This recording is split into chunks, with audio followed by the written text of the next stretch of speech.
take a patient to get better under cervical care is a very tricky question, because it really depends on multitudes of different factors. You know, how old the patient is once they come into an office, how long the problem's been there, what degree of damage we see on an x-ray.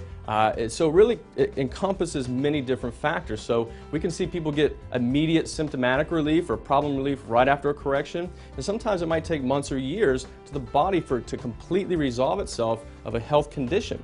And it also depends on what your lifestyle factors are like. Maybe, you know, if you're a smoker, or if you have any kind of emotional stress or physical stress, maybe you have a demanding job. So a lot of those factors take into play, and really when it comes down to is that you have to know what it takes in all aspects of your life to regain health. 25% of the patients we adjust within the first week, they have what I call the wow experience. Wow.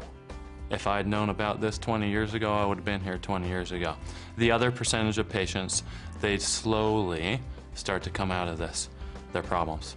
And that makes sense. If you've been suffering, had tissue damage and inflammation and ligament damage and all sorts of problems, it's not going to happen overnight. But it took 5 years to completely correct that neurological situation. I've seen many younger patients and patients who have not had those problems as significantly as she has heal up much faster. Now, for instance, for a small child that's only had a misalignment a few days or a few weeks or a couple years, obviously can recover quicker than someone that's had a misalignment for 30 or 40 years. How long you've had your subluxation plays a major role.